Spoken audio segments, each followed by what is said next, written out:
Welcome back, history enthusiasts. Today we dive into the dark and bizarre world of the Tudor era, a time renowned for its extravagant monarchs and equally extravagant punishments. The Tudor era, spanning from the late 15th to the early 17th century, was a significant period in British history, marked by prosperity, exploration, and religious upheaval. It was an era that produced some of the most famous figures in history, including the notoriously matrimonially inclined King Henry VIII and the Virgin Queen Elizabeth I. These larger-than-life monarchs ruled over a society that was strictly hierarchical, where every person knew their place, and stepping out of line had severe consequences. The societal norms of the time, heavily influenced by religious beliefs and royal decrees, dictated everything from fashion trends to the food people ate, and yes, even the punishments they faced. Now that we've set the stage, let's delve into the peculiar and grotesque punishments that were prevalent in Tudor Britain. In the early days of the Tudor reign, punishments were as dramatic as the monarchs themselves. This was a time when the law was as stern as a schoolmaster, and the punishments, well, they were a spectacle designed to send shivers down the spine. For instance, public humiliation was a popular choice. A thief might find themselves locked in the stocks in the town square, ripe for the pelting of rotten tomatoes. This not only served as a punishment, but also a stark warning to others to keep their sticky fingers to themselves. Now let's talk about whipping.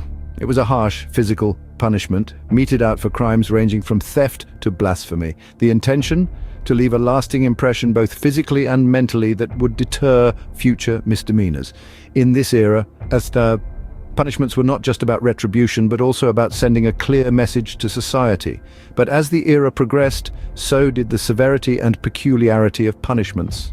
As we move into the mid-Tudor period, the punishments become even more gruesome and inventive. Imagine this: you're locked in a pillory, your hands and head trapped in a wooden frame. The public humiliation, the rotten tomatoes and worse flung at your face. This was a common sight in the mid-Tudor era, a spectacle designed to shame and deter. Then there's the infamous ducking stool, a chair suspended over a pond or a river. The lucky occupant, often a nagging woman, a scold they called it, dunked into the icy water, a chilling reminder to keep their tongues in check. These punishments, as bizarre as they seem, served a purpose. They were public, they were humiliating, and they sent a clear message to the society: follow the rules or face the consequences. And just when you think it couldn't get any weirder, the Tudors took it up a notch. In the twilight years of the Tudor era, punishments reached their peak in terms of brutality and bizarreness. The late Tudor period saw the advent of two particularly gruesome punishments: drawing and quartering, and burning at the stake. Drawing and quartering was not for the faint of heart. The condemned was dragged, hanged until nearly dead, then disemboweled and dismembered. This was a punishment reserved for the worst offenders, those guilty of high treason. Its purpose? To instill a bone-chilling fear into the hearts of potential traitors. Burning at the stake, on the other hand, was a spectacle of fiery horror typically reserved for heretics. The message was clear: do not stray from the accepted religious doctrine. The crackling flames served as a grim reminder of the eternal damnation that awaited those who dared to defy the church.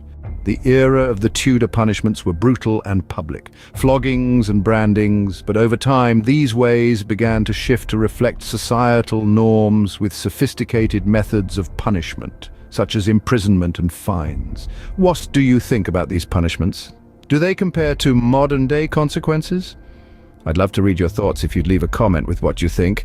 And if you got any entertainment from this or enjoy historical facts, I'd be so grateful if you could subscribe.